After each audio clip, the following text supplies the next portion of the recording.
So today we are very fortunate that we are having His Grace Adi Gadadhar Prabhu to enlighten us on Chaitanya Charitamrita. So Prabhuji, are you present on the call? Hare Krishna. Yes, Pavitra Madhya Mataji. I am here. Thank you very much. Dandavat Pranam. Hare Krishna. Hare Krishna Prabhuji. Dandavat Pranam. All glories to Srila Prabhupada and Guru Maharaj. Thank you so much Prabhuji.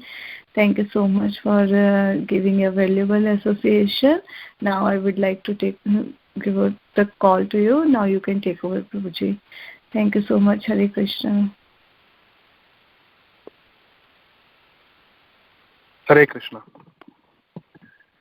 Jaya Jaya Shri Chaitanya Jaya Nityananda Jaya Advaita Chandra Jaya Gaura Bhakta Vrinda Jaya Jaya Shri Chaitanya Jaya Nityananda Jaya Advaita Chandra Jaya Gaura Bhakta Vrinda Jaya Jaya Shri Chaitanya Jaya Nityananda Jaya Advaita Chandra Jaya Gaura Bhakta Vrinda. We are reading from Sri Chaitanya Charitamrita by Srila Krishnadas Kaviraj Goswami Maharaj. We are reading Madhya Lila, chapter 20, verse number 52. Prabhu sparshe prema vishta haila sanatana more nachu niha kahe gada gada vachana. Translation and purports by His Divine Grace Srila Abhay Charana Aravinda Bhaktivedanta Swami Srila Prabhupada. Translation. As soon as Sri Chaitanya Mahaprabhu touched Sanatan Goswami, Sanatan was also overwhelmed with ecstatic love.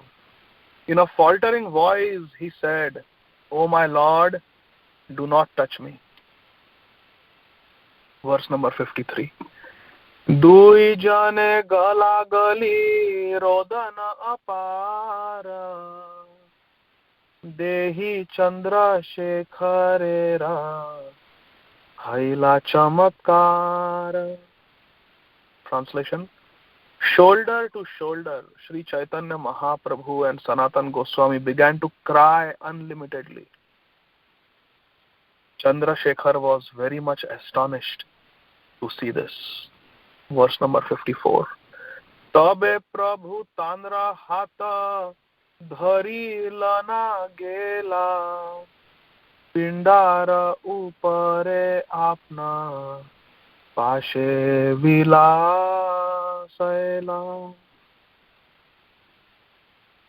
Catching his hand, Sri Chaitanya Mahaprabhu took Sanatan Goswami inside and made him sit on an elevated place next to him.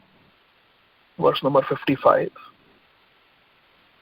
Shri Haste Karena Tanra Anga Samarjana Inho Kahe More Prabhu Nakara Sparshana. When Sri Chaitanya Mahaprabhu began cleansing Sanatan Goswami's body with his own transcendental hand, Sanatan Goswami said, "O my Lord, please do not touch me."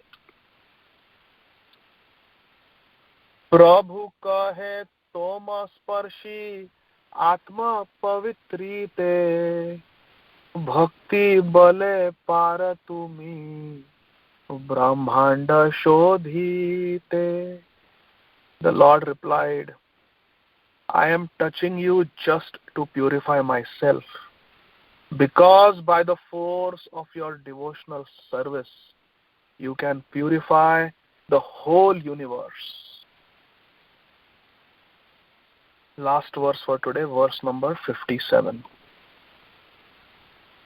Bhavadvidha bhagavata stirtha bhutah swayam prabho tirthi kurvanti tirthani swantah sthena gadabhrita. Translation. Saints of your caliber are themselves places of pilgrimage. Because of your purity, they are constant companions of the Lord, and therefore they can purify even the places of pilgrimage. Purport by Srila Prabhupada. This verse was spoken by Maharaj Yudhishthira to Vidur in Srimad Bhagavatam 1.13.10. Vidur was returning home after visiting sacred places of pilgrimage, and Maharaj Yudhishthira was receiving his saintly uncle. In essence, Maharaj Yudhishthira was saying, "My dear Lord Vidur, you yourself are a holy place because you are an advanced devotee. People like you always carry Lord Vishnu in their hearts. You can revitalize all holy places after they have been polluted by the pilgrimages of sinners." A sinful person goes to a holy place of pilgrimage to be purified. In a holy place, there are many saintly people and temples of Lord Vishnu. However, the holy place becomes infected with the sins of many visitors. When an advanced devotee goes to a holy place, he counteracts all the sins of the pilgrims. Therefore, Maharaj Yudhishthira addressed Vidur in this way. Since an advanced devotee carries Lord Vishnu within his heart, he is a moving temple and a moving Vishnu. An advanced devotee does not need to go to holy places, for wherever he stays is a holy place. In this connection, Srila Narottam Das Thakur states, "Tirtha yatra parishrama keval manir bhrama." Visiting holy places is simply another type of bewilderment. Since an advanced devotee does not need to go to a holy place, why does he go? The answer is that he goes simply to purify the place. Om Ajnanatimirandhasya Jnananjanashalakaya Chakshurun Militam Yena Tasmai Shri Gurave Namaha. Shri Chaitanya Manobhishtam Thapitam Yena Bhutale Swayam Rupaha Kadamahyam Dadati Swapadantikam Vandeham Shri Guru Shri Yuta Padakamalam Shri Gurun Vaishnavam Cha Shri Rupam Sagrajata Sahagana Raghunathanvitam Tam Sajivam Sadvaitam Savadutam Parijana Sahitam Krishna Chaitanya Devam Shri Radha Krishna Pada Sahagana Lalita Shri Vishakha Vitamscha Namahom Vishnu Padaya Krishna Presthaya Bhutale Shrimate Bhakti Vedanta Swami Niti Namine Namaste Saraswati Deve Gauravani Pracharine Nirvishesha Shunyavadi Paschitya Deshatarine Vancha Kalpatarubhyascha Krupa Sindhubhya Evacha Patitanam Pavanebhyo Vaishnavebhyo Namo Namah. Namo Mahavadanyaya Krishna Prema Pradayate Krishnaya Krishna Chaitanya Namne Gaura Tuse Namaha. Panchatattvatmakam Krishnam Bhaktarup Swarupakam Bhaktavataram Bhaktakhyam Namami Bhakta Shaktikam. He Krishna Karuna Sindho Deenabandho Jagatpate Gopesha Gopika Kanta Radha Kanta Namostute Tapta Kanchana Gaurangi Radhe Vrinda Vaneshwari Vrishabhanu Sute Devi Pranamami Hari Priye. Jai Shri Krishna Chaitanya Prabhu Nityananda Shri Advaita Gadadhar Shrivas Adi Gaur Bhakta Vrinda. Hare Krishna Krishna Krishna Hare Hare Hare Rama Rama Rama Hare Hare. Hare Krishna. I would like to offer my humble obeisances at the lotus feet of all the devotees, all the Vaishnavas, all the Vaishnavis who are listening. Please bless me. I am a very contaminated and fallen soul. Please bless me so that I may be empowered and given the ability and enlightenment to serve all of you and to purify my heart by repeating the words of the great Vaishnava authorities. Let us repeat the words and the teachings of the revealed scriptures so that our hearts become purified and our hearts get attracted to the lotus feet of Shri Shri Radha Shyam Sundar.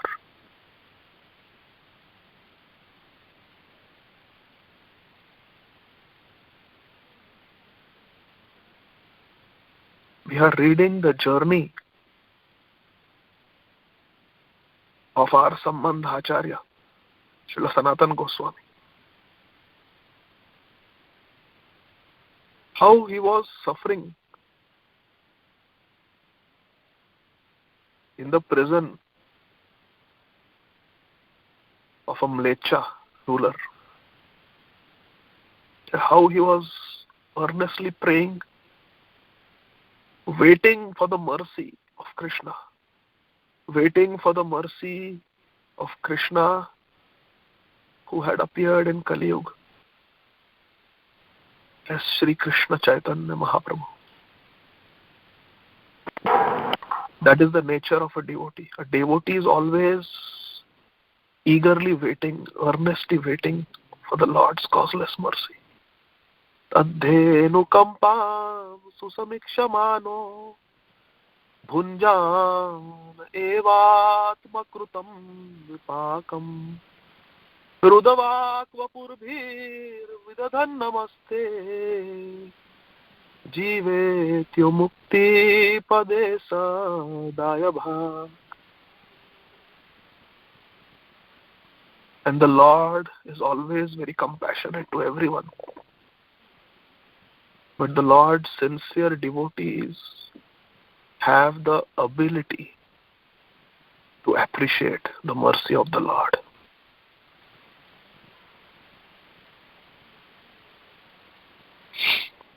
Sanatana Goswami received the mercy of Sri Chaitanya Mahaprabhu through the letter of Rupa Goswami. And then using the money that Rupa Goswami had left behind for him,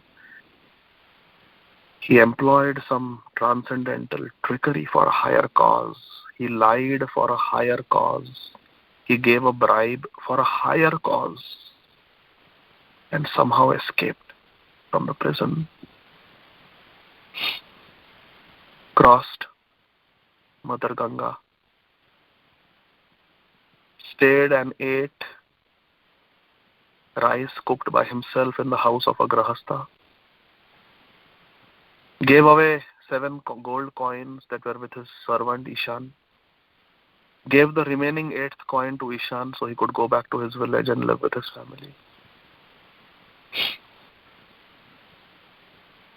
And then finally, after giving up all temptations of material enjoyment, giving up all hopes of being happy, separate from Krishna, Srila Sanatana Goswami, who is our Sambandha Acharya, met the Lord of his heart, Sri Chaitanya Mahaprabhu, at the house of Chandrasekhar in Banaras. As soon as Chaitanya Mahaprabhu realized that Sanatana Goswami has come, he told Chandrasekhar to go out and bring him in. But having associated with and lived with Mlecha rulers, he also had acquired the appearance as well as the name of a Mlecha. Rupa Goswami and Sanatana Goswami had their names, Dabir Khas and Sakar Malik. So Chandrasekhar came back to Chaitanya Mahaprabhu and said, there is no Vaishnava outside. Chaitanya Mahaprabhu asked him, is there anybody at all outside? He said, yes. There is a mendicant, a Mlecha mendicant. Chaitanya Mahaprabhu himself came out, and right outside the house of Chandrasekhar, Sanatana Goswami was sitting. Chaitanya Mahaprabhu immediately raised him and embraced him. And out of his natural humility, Sanatana Goswami was saying, please don't embrace me, please don't touch me, Mahaprabhu. I am so contaminated, you are so pure. This is the source of real humility for all of us. How do we become humble? How do we become humble? We all know that we have to become humble. But how do we become humble? We can become humble if we are Krishna conscious. Because Krishna is so great that if we are always conscious of him, in his presence, we will always feel very small. We should always be conscious of our great acharyas mentioned in the pages of our Shastras, our revealed scriptures.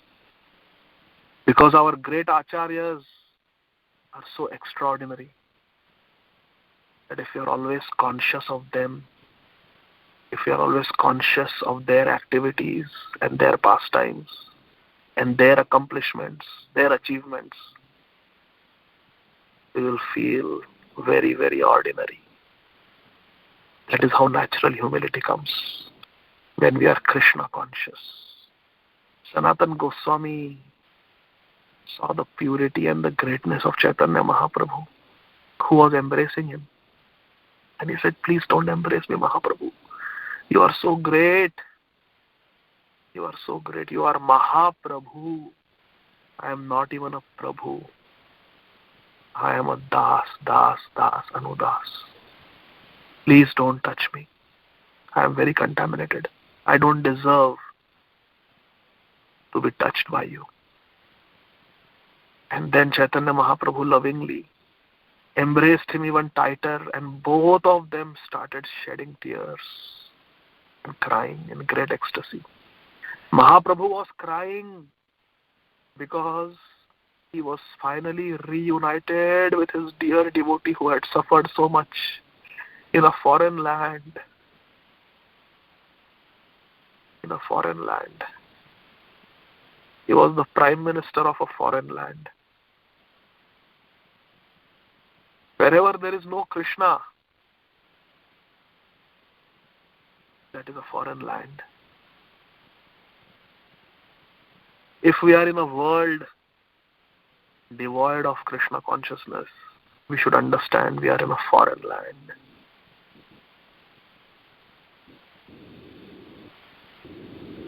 Because he was reunited with his beloved devotee Sanatana Goswami, Chaitanya Mahaprabhu was embracing him with great happiness, great joy. And Sanatana Goswami was crying because Chaitanya Mahaprabhu was embracing him and touching him. Oh, I'm so contaminated. I'm the most fallen. Why is Chaitanya Mahaprabhu touching me with his transcendental body? Chaitanya Mahaprabhu brought Sanatana Goswami inside the house of Chandrasekhar and made him sit on a nice elevated seat right next to him. And then, just like a mother cleans her baby who has fallen down and is covered with dust and mud, the mother will dust off all the dust from the body of her beloved child, and she will inspect the body of the child to see if the child has any bruise or any wounds on his or her body from the fall. Similarly, Chaitanya Mahaprabhu was inspecting the body of Sanatana Goswami. Oh, how thin he has become. Oh, he has not eaten anything in days. Look at my devotee, he has become so weak. And with his own loving hands, Chaitanya Mahaprabhu was cleaning, dusting the body of Sanatana Goswami. And Sanatana Goswami again started praying, please don't touch me, Mahaprabhu, please don't touch me. And then Chaitanya Mahaprabhu quoted from Srimad Bhagavatam, the verse spoken by Yudhishthira Maharaj to Vidur, that a holy person, a pure devotee of Krishna, is as good as the holy places, because he or she carries Krishna in their heart. They are walking temples of Krishna.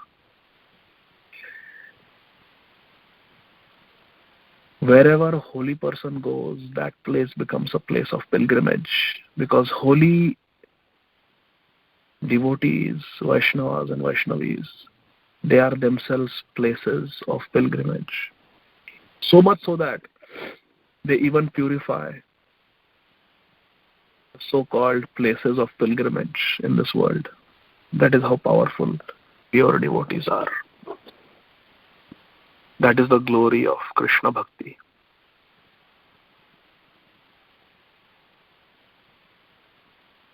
It does not matter where we are.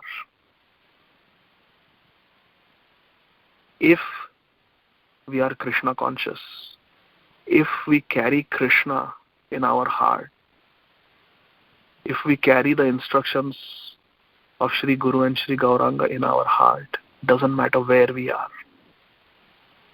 Whether we are in a temple, whether we are at home, whether we are in the office, whether we are in India, Bharat Bhumi, whether we are in Paschatya Desh, whether we are in devotee association externally, or whether there are no devotees in the city where we live, it doesn't matter really. If we can carry Krishna in our heart, the external situation does not make a difference. And today, with your blessings and permission, I would like to tell a story, a true story of a devotee younger than me, who exemplified and taught all of us this principle. The principle that pure devotees of Krishna are themselves places of pilgrimage. Wherever they are, they sanctify that place because they carry Krishna in their hearts. For them, external circumstances do not make any difference. Is it okay if we discuss such a story? Yes, Prabhu. Thank you, Mataji. When we read about Srila Sanatana Goswami, Sri Vidur, and great devotees in our scriptures, we read about their extraordinary activities. And sometimes we feel that all this is good in the pages of Chaitanya Charitamrita and Bhagavatam, but what relevance does it have for me who is living in United States of America or any other country in Kali Yuga in the year 2018? Can I really follow in the footsteps of all these great devotees who are mentioned in the scriptures? The answer is yes, we can, and we must. We must try. And there are great examples within Srila Prabhupada's International Society for Krishna Consciousness, ISKCON, that this does happen. I have shared a photograph on our Bhakti Sangha WhatsApp group of this wonderful devotee who we are trying to glorify today for our own purification. Her name is Sham Sundari Devi Dasi. She appeared in this world in the early 1980s in Bombay.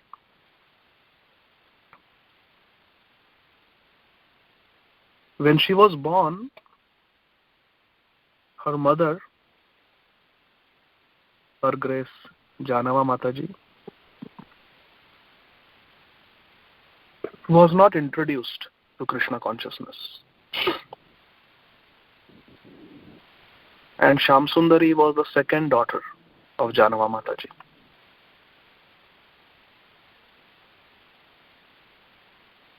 The elder daughter was Madhya Lila Mataji. So after Sham Sundari was born, within a few years, Janava Mataji met devotees and she got introduced to Krishna consciousness.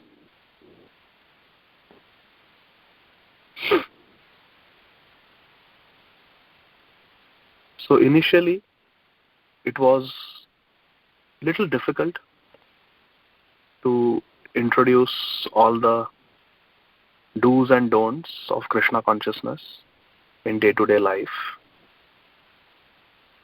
But whenever Sham Sundari was told anything about Krishna consciousness, she would happily accept it.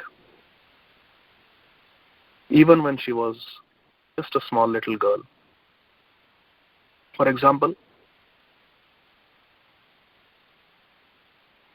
Janava Mataji would tell stories about Krishna consciousness, the basic principles of Krishna consciousness to both her daughters, and they would accept. One day, Janava Mataji was listening to some Bollywood music on the radio. This is in the 1980s in Bombay. When we are new devotees, we do that. We don't completely give up everything immediately. It takes time. So Janava Mataji was a new devotee at that time, and one day while doing some household chores, she was listening to some Bollywood music on the radio. And little Sham Sundari came up to her mother and asked her, "Mama, is this song Krishna conscious?" So Janava Mataji was taken aback by this question of her little 3-4-year-old daughter. So she told her, "No, beta, this is not Krishna conscious." Then Sham Sundari looked at her mother and said, "Then we should not listen to it, Mama." And Janava Mataji immediately switched it off. And after that, she never ever played any materialistic music, only Krishna conscious music.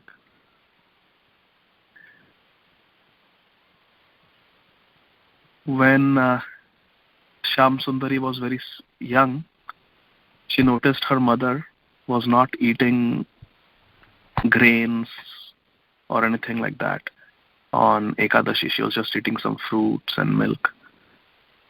So Shyam Sundari asked her mother, why are you not eating with us regular food? So Janama Mataji replied that Krishna feels happy if we do not eat grains and beans on Ekadashi. So Shyam Sundari immediately said, even I want to please Krishna. I will eat whatever you eat. So she also started eating just Ekadashi Prasadam on Ekadashi.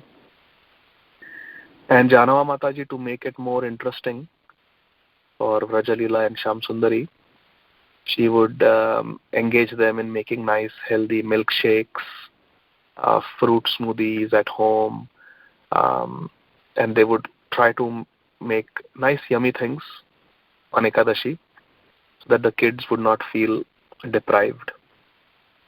One day, when Shyam Sundari was in school, again she was still in elementary school, there was a birthday party in the class. One of the classmates had a birthday, so he had brought a big cake to class, and the teacher was going to cut, and all the kids were going to enjoy a slice of cake in the class. So Shyam Sundari went to a Christian school, like many of us did growing up in India. Even I went to a convent school. So they are run by Christian missionaries. Nice schools. So Shyam Sundari also went to a Christian school, and she had a very strict teacher. And the teacher noticed that all the kids are clamoring around the cake, very eager to have a slice of cake, and Shyam Sundari alone is sitting in the back, as if she's not interested. So the teacher called out to her, Shama, come, take your slice of cake. And she shook her head back and forth, and her two ponytails were wiggling back and forth as she shook her head and said, no, thank you, I don't want cake. The teacher was surprised. Which child does not want cake? Such a yummy cake. Why does she not want it? She said, come, I'll give you a nice cake with nice icing and a cherry on top. Come. And she again shook her head and said, no, thank you, teacher, I don't want cake. She said, why? So Shama replied, because cakes have egg, and we don't eat eggs.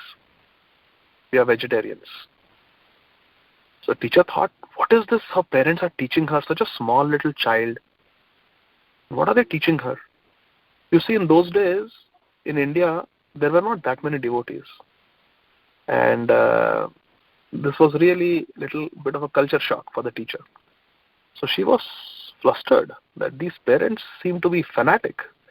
What are they put in her little girl's head that she cannot eat egg? What's wrong with eggs? You can't even see. It's just mixed in the cake. Everybody eats cakes. So she told Shama that this is an eggless cake. Don't worry. Come, there is no egg in this. And then Shama looked at the teacher with incredulous eyes, as if, you're wanting to tell the teacher that, do you think I really believe you? And she replied that, no, all cakes have egg. I will not eat it. Thank you. And she did not eat. That was the conviction. That was the faith and determination of little Shama. And in this way, she took to Krishna consciousness very nicely. And when the parent-teacher meeting took place, the teacher made it a point to tell Janama Mataji that she's been too strict with Shama. What are all these restrictions on a little girl?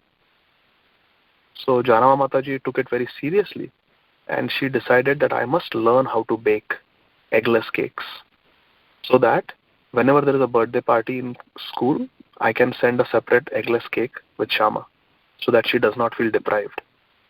And then Janama Mataji learned how to make eggless cake, and she taught Madhya Lila and Shyam Sundari also, and together three of them used to have nice family time.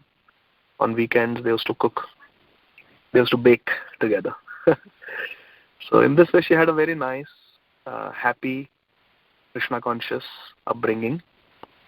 And regularly they would go to Shri Radha Gopinath Mandir in Chowpatty, Mumbai, every Saturday for the morning Bhagavatam class, every Sunday for the morning Bhagavatam class, every Saturday evening for the Bhagavad Gita class, and every Sunday afternoon for the Sunday feast.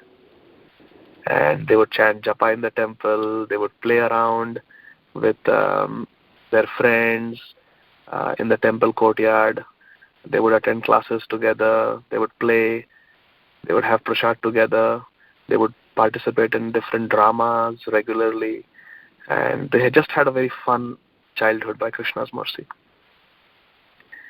And then at a young age, Shyam Sundari, she became a very serious devotee, very sincere devotee, and she got initiation from His Holiness Radhanath Maharaj. She later on got even Brahman Diksha from Radhanath Maharaj. So she was a Brahman initiated devotee, practicing Krishna consciousness very nicely. Janama Mataji had 3 sets of Arsha Vigraha, deities at home that they would worship.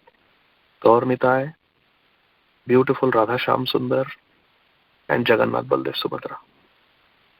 And Shyam Sundari would love to cook for them. Her favorite activity was to buy different types of flowers from the flower market and with her own loving hands make beautiful, beautiful garlands for Gaur Nitai, Radha Shyam Sundar and Jagannath Baldev Subhadra. She would actively assist her mother and sister in deity worship, cooking for them, offering aarti, making garlands, dressing them up. And Janama Mataji has very high standards of deity worship for home. She dresses up her deities every day. We usually do it on Ekadashis, but she dresses up all her deities every single day. So Shyam Sundari would help her mother and sister, elder sister, very actively. And then she graduated from high school. She went to college, and her spiritual master's health was not very good because of all the hardships and traveling that he had endured in his life.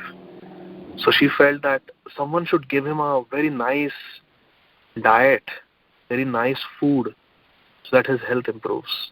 Because very rightly so, Shyam Sundari believed that food is the real medicine. If we eat right, then the food that we eat itself is the best medicine, and we don't have to take any other medicine. Most of the medicines that we have to take is because we are not eating the right food at the right time, in the right proportion. So she decided to go into a bachelor's degree where she would learn about nutrition and diet. And by this time, Janama Mataji had to leave Bombay and they were transferred to Pune. So they were living in Pune. And in those days, in the late 1980s, early 1990s, and even mid-1990s, there was not a very big presence of ISKCON in Pune. Right now, if you go to Pune, there is a beautiful Radha Kunj Bihari temple in the main Pune city. Then in the suburbs, we have NVCC, which is a huge sprawling temple with lots of devotees, lots of activities going on. But in those days, in 1990s, there wasn't a lot of activity in Pune, devotional activity. So Janama Mataji, Madhya Lila and Shyam Sundari, they did not have devotee association, so much devotee association in Pune. And whatever devotees were there, they were all new devotees who were just coming into Krishna consciousness. So every Friday evening after school, Janama Mataji and her 2 daughters, Madhya Lila and Shyam Sundari Devidasi, they would catch the Deccan Express and travel from Pune to Bombay. And they would attend the morning Bhagavatam class on Saturday, evening Bhagavad Gita class on Saturday, morning Bhagavatam class on Sunday, and afternoon Sunday feast on Sunday, have prasadam, and then catch the evening train back on Sunday evening, back to Pune. And then Monday morning, they would be back in school. And on the way back on Sunday evening from Bombay to Pune, they would do their homework in the train, both of them, Raja Lila and Sham Sundari. And Janava Mataji would supervise them. So very exemplary mother, Janava Mataji. Very exemplary mother. And Janava Mataji, to catch the Deccan Express, they had to leave school on Friday afternoon, half an hour early. So she prayed to Krishna that how can I convince these teachers that I want both my daughters to be dismissed from school half an hour early every single Friday of the year. How do I do that? So she just went praying to Krishna, and with full faith she told the teachers that I'm having some dental procedure done on both my daughters, and it's several series of procedures that they have to have regularly. So Fridays I will have them dismissed half an hour early, please. And the school did not ask any questions. They agreed. So every Friday, half an hour early, both the girls used to be dismissed from school, and they would just hop in a rickshaw and go to the train station directly from school, catch the Friday afternoon bus, Deccan Express, to go to Bombay. And they would live with devotees, and whole day they would spend in Radha Gopinath Mandir. Whole Saturday they would spend in Radha Gopinath Mandir and then come back to Pune. So in this way, she grew up in a very nice Krishna-conscious environment, had lots of devotee friends, used to participate in lots of dramas. A nice congregation was coming up in Pune also, and they were actively preaching. Sham Sundari graduated from school, and then she went to college to study nutrition and diet. And every Kartik month, which is usually in the month of October or November, His Holiness Radhanath Maharaj, he takes his disciples and well-wishers to the different dhams for Kartik Yatra. And in the holy month of Kartik, sometimes they visit Vrindavan, sometimes Mayapur, sometimes Jagannath Puri, like that. So it's a 15-day, 2 weeks yatra. And Janava Mataji, Vraja Lila and Sham Sundar used to regularly attend all the Kartik Yatras. Never missed a single yatra. Because it is 15 days of intense absorption in pure Krishna consciousness, without any distractions, without any other duties. Just be in the dham, chant intense rounds of Hare Krishna Mahamantra, associate in a very friendly and submissive mood, associate with your devotee friends, honor prasadam, and just whole day visit holy places, take the dust on your head, and hear Krishna Katha. Every year in Kartik, they would go for yatra. Now, one particular year, the Vrindavan yatra was starting one day before her final exams were going to be conducted. And she's in college. She's not in school. She's in college. So Sham Sundari was very heartbroken. She did not want to miss the yatra at any cost.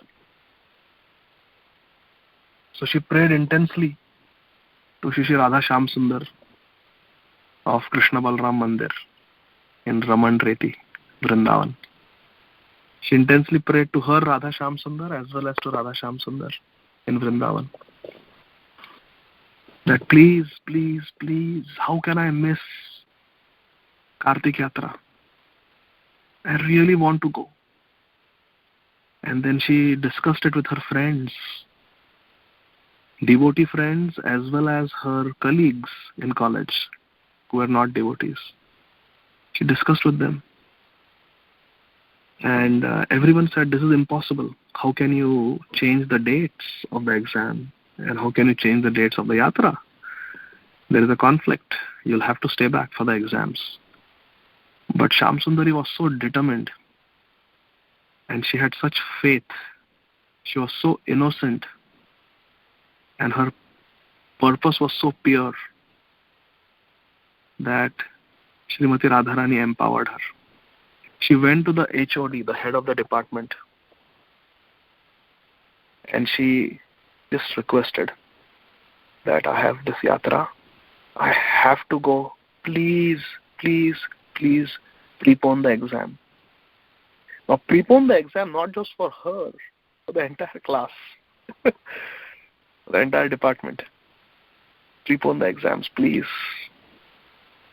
And head of the department said, I need some time to think about this. Please give me a couple of days. And then Shamsundari came home, and you can imagine what she did for those 2 days. She was intensely praying to Shri Radha Shamsundar that I want to be with Guru Maharaj, I want to be with devotees, I want to be in Vrajadham, I want to absorb myself. Please allow me to go. Please allow me to go. And the most merciful Shri Radha Shamsundar, they inspired the head of the department, and sure enough, the next Monday, the head of the department announced that we are going to prepone the exams for everyone. And Shamsundari was so popular. She would never gossip. She would never play dirty politics. She was everyone's well-wisher. So when this decision was made, everyone in her class who had to take exams early, they were happy. They were very happy for Shamsundari. That great, now you can go for a yatra. That is how a devotee is. Devotee is dear to the dhiras as well as people who are not dhira. Dhira dhira jana priya priya karo nirmatsaro pujitau vande rupa sanatana raghuyugau Shri Jiva Gopalakau. We're reading about Sanatan Goswami. The Goswamis were like that, completely non-envious of everyone. Therefore, everyone loved them. The devotees as well as people who were not externally devotees. So everyone was happy for Shamsundari and she went for Kartik Yatra. There are many such pastimes. She would always wear tilak to college. She would always wear tilak. She would always wear Indian dresses, not Western clothes, to the college. And there is a story behind that also, very sweet story. Janama Mataji really wanted Shamsundari to wear Indian clothes to college. So for all satsangs and temple programs, Shamsundari would wear Indian clothes, devotional clothes. But for college, she would wear Western dresses, Western clothes. So Janama Mataji told her a white lie. Transcendental trickery, just like Sanatan Goswami tricked the jailkeeper. Similarly, Janama Mataji also, as the loving mother, she spoke a white lie to Shamsundari. One day she told Shamsundari that these are all lies, complete lie. This did not happen. But Janama Mataji told Shamsundari that Shama, I overheard some brahmacharis talking that this Janama Mataji's daughter, Shamsundari Devidasi, she wears these Western clothes which are not very nice to college, and they saw you wearing them when you were going to college. And they didn't like it. They felt that you are setting a wrong example. So Shama felt so bad. She just ran to her room, closed the door, and she cried for an hour. And then she came out. She wiped her face and she told Janama Mataji that, Mama, I will never wear Western clothes again. But you better make sure that I have got good devotee clothes. And every day to college, she would wear Indian clothes. She would wear tilak. Her forehead would be adorned with Vaishnav Tilak made of Gopi Chandan, and that is how she went to her college every single day. Saralta hi Vaishnavta. A Vaishnav is very saral, very straightforward. What is inside is what is outside. A Vaishnav is non-duplicitous. That is what Shyam Sundari Mataji was. Straightforward. Very sweet, very innocent, well-wisher of everyone. Well-wisher of everyone. She would never gossip around in the college. But at the same time, everyone knew that if they ever have any problem, if they ever need anything, Shyama would be there for them, to help them.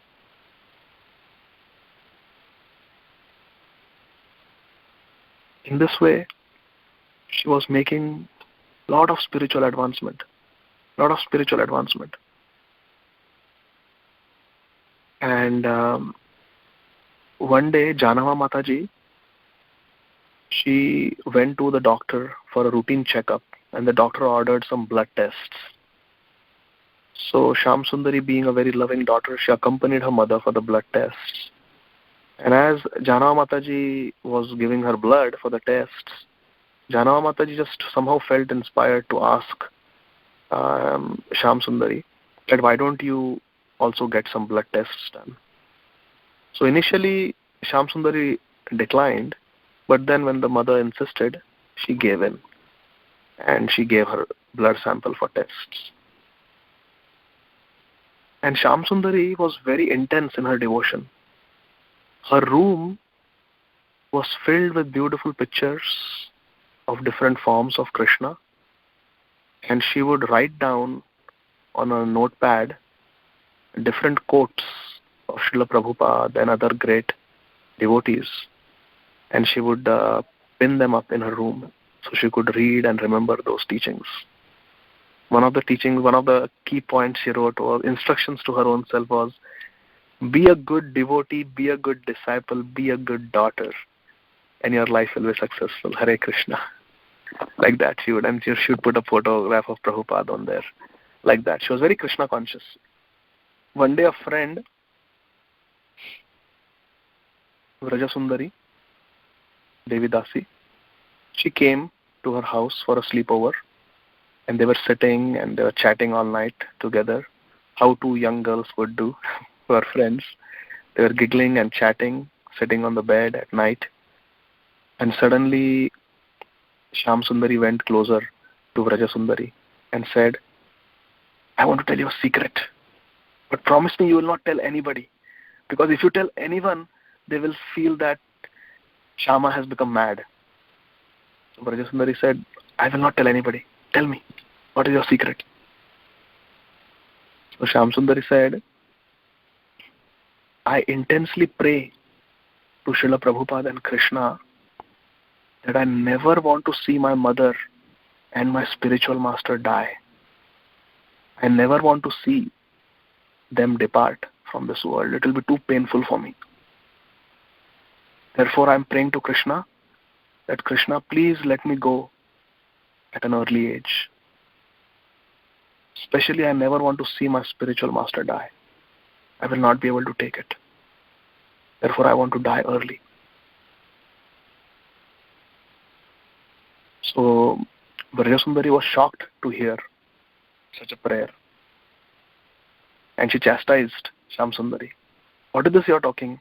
You have to get married, you have to come to Bombay, where there are so many more devotees. I pray that you get married to a nice devotee boy.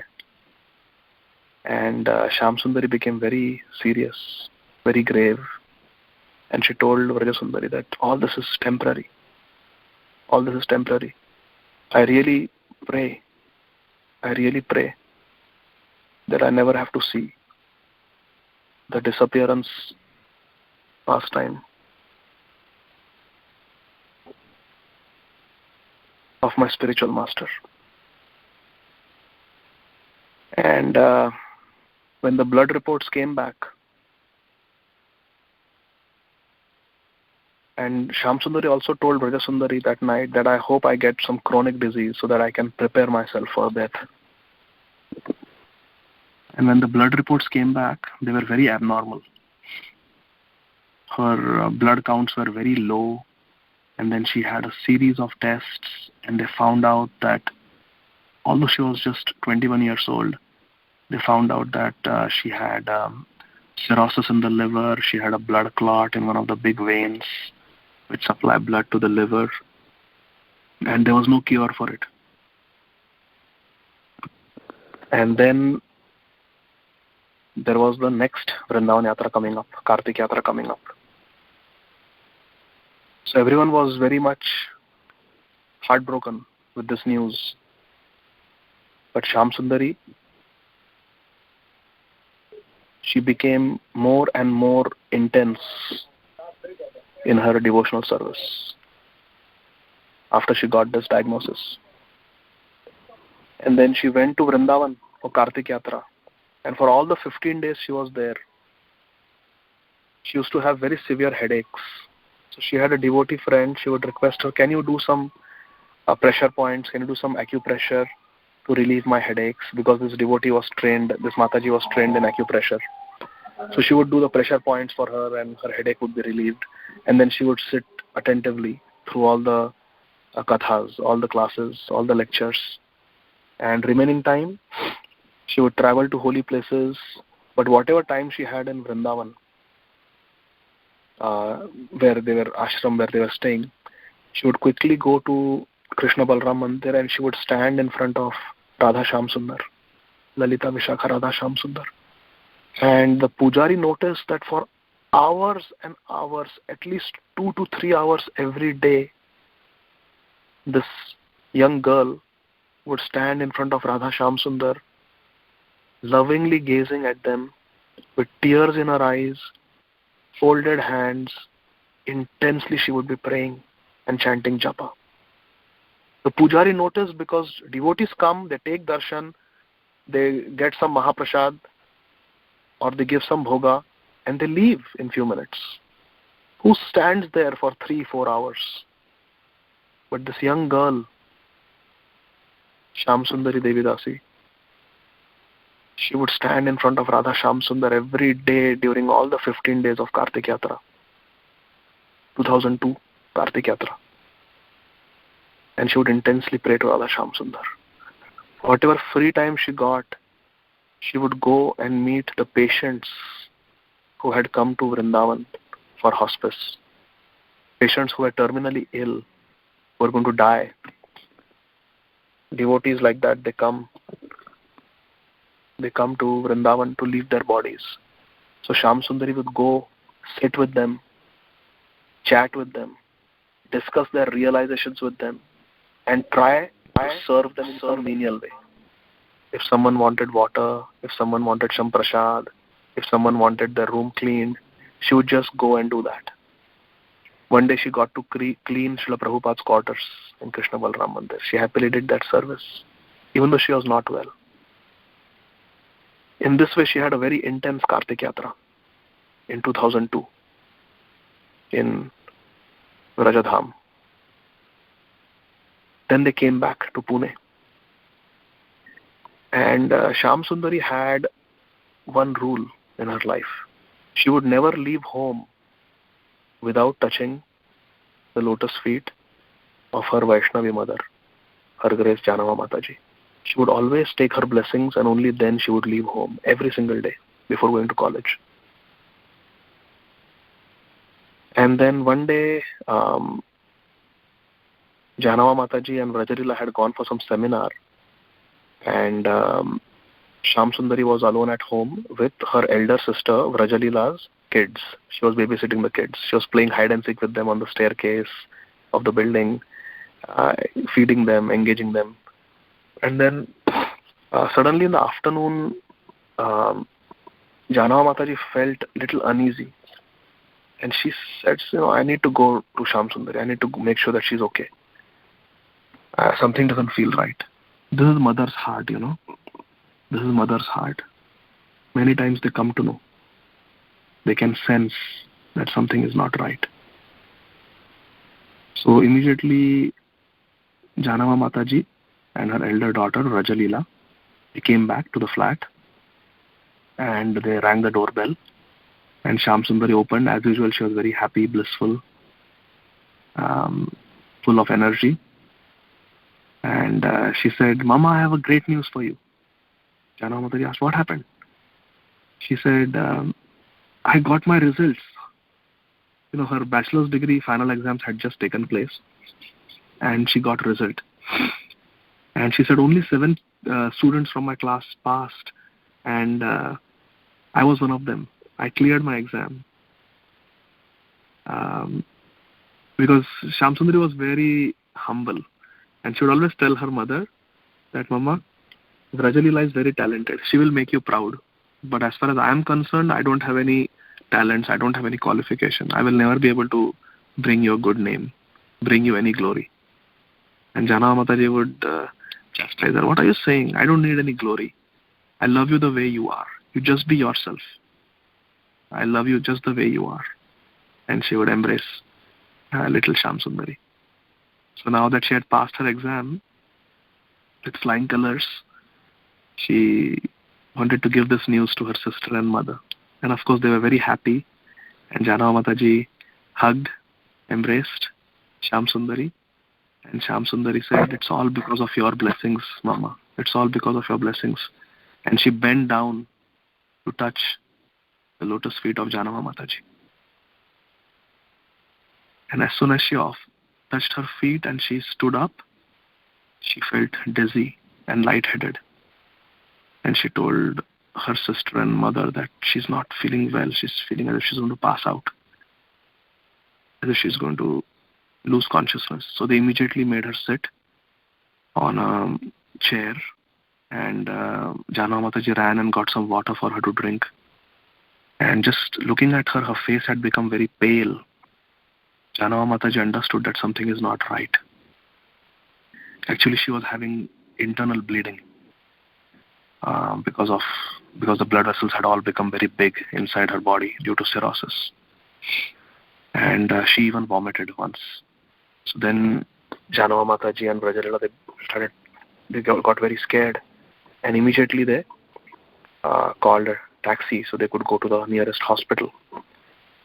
And they took her to the hospital, and there they saw that her blood pressure was very low, her oxygen level was very low. So they immediately put a mask on her face so that they could give her oxygen.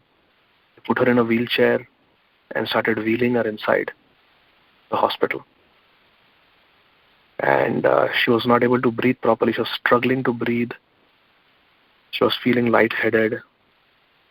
She was on the verge of losing her consciousness because of massive internal blood loss.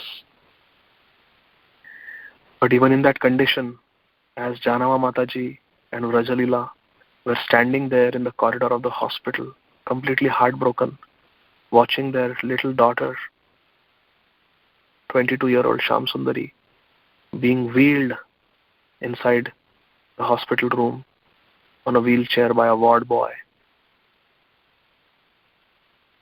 See, there are some situations in life where we cannot be with our loved ones. It's so heartbreaking.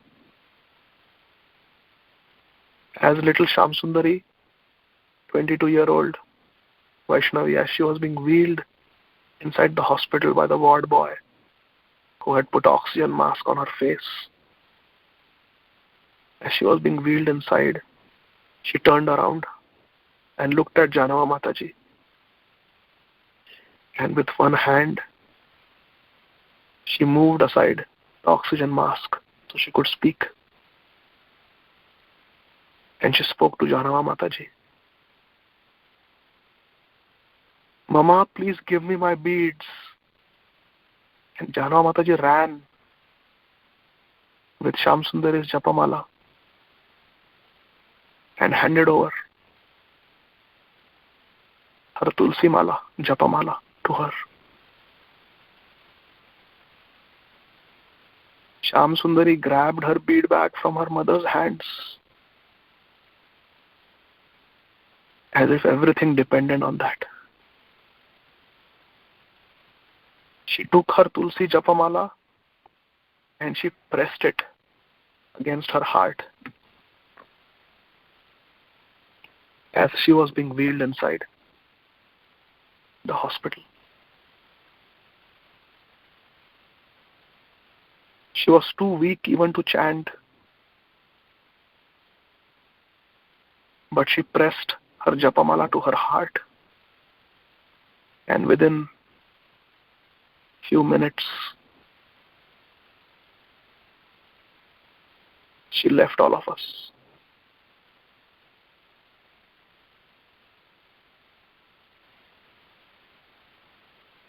You see, as practicing devotees, we practice our devotional practices together. Chanting, Sankirtan, Krishna Katha, we dance together, we honor prasadam together. But at the time of death, we have to fly our own plane.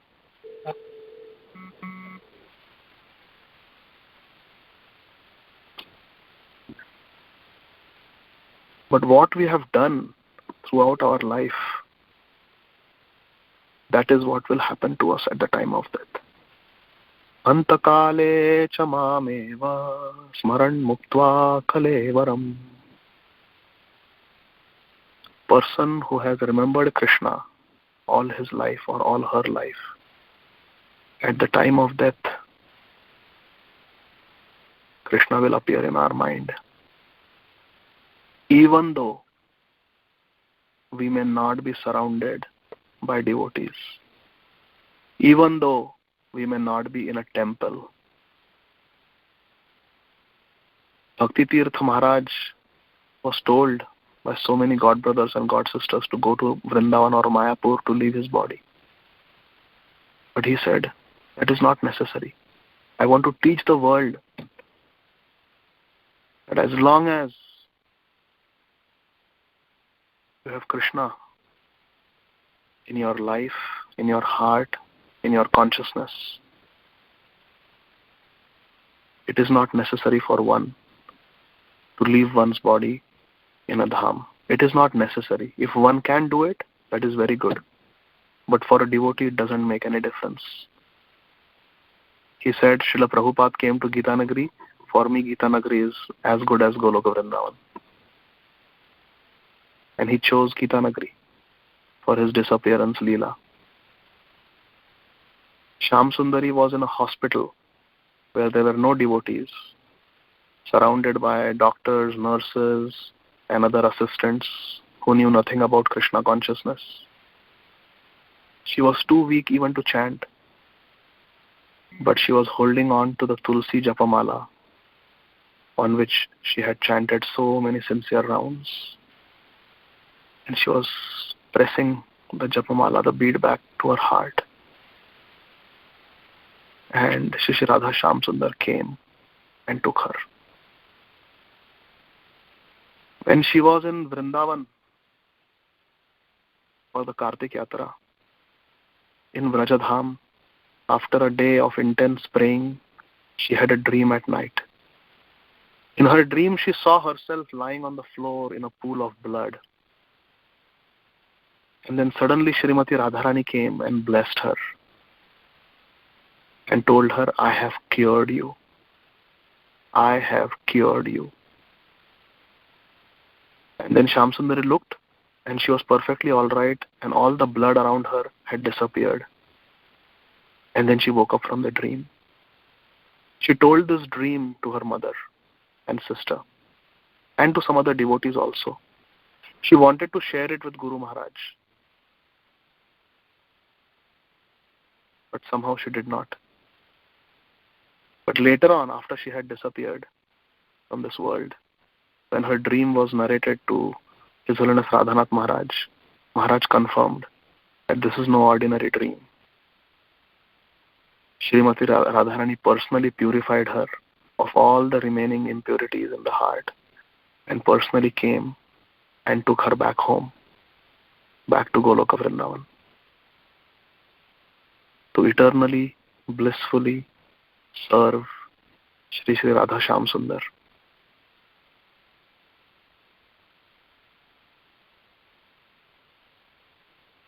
The glorious example of Shyam Sundari Devidasi teaches us that the process that Srila Prabhupada has given us is perfect and powerful. All we need is two things: strong sadhana and sadhu sangha. We need association of devotees, sincere devotees. Sincere devotees. Otherwise it is not association. Sadhu sangha means associating with sadhus, sincere devotees, who are eager, who share that fire of Krishna consciousness. Associating with devotees and having our own personal strong sadhana consisting of japa, reading, praying, deity worship. If we have these two things, then we can follow in the footsteps of Vidur, Srila Sanatan Goswami, and Shyam Sundari Devidasi. It is very, very hope-giving. And just by hearing the glorious activities of such devotees, our hearts can become purified. So I would like to thank all of you very much for patiently listening to the pastimes of advanced devotees of Krishna and for engaging me in your service. Thank you all very much. Jagat Guru Srila Prabhupada ki jai. Shri Chaitanya Charitamrit ki jai. Srila Krishnadas Kaviraj Goswami Maharaj ki jai. Nitai Gaur Premanandi. Hari Hari Bol.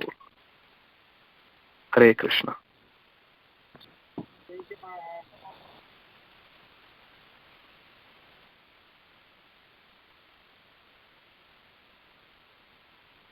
Hare Krishna, Prabhuji. Dhanvat Pranam. Thank you so much, Prabhuji. Thank you so much. We were so absorbed in the pastimes of Shyam Sundari Mataji. It gives us a hope that we can also depend on the holy names of Krishna fully. But I don't know when the day will come when we will be fully surrendered to the holy name. But this gives us a hope, and it helps us to increase the faith on the holy names. So thank you so much, Prabhuji, for sharing such a active and pastime. Thank you so much. Hare Krishna. Thank you, Mataji. Hare Krishna.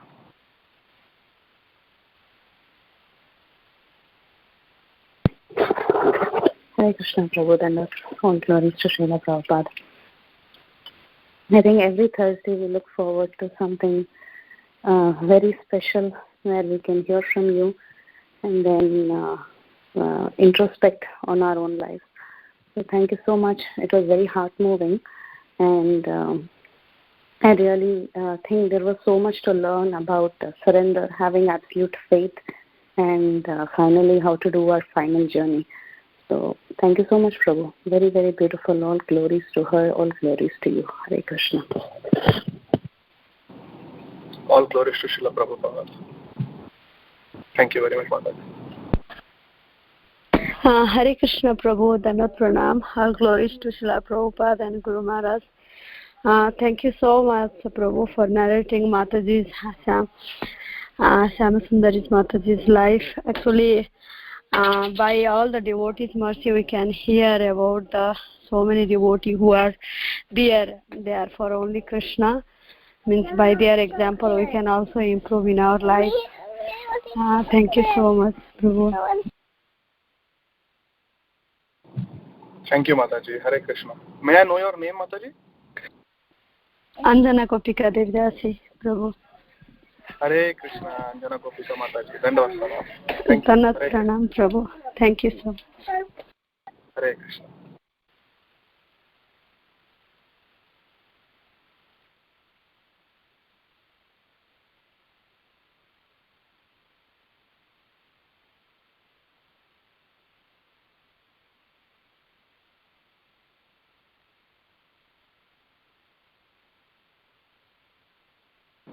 If there are no more questions, then we can conclude the class. Thank you all very much. Vancha kalpatarubhyascha kripasinubhya eva ca patitanaam pavanebhyo vaishnavebhyo namo namaha. Srila Prabhupada ki jai.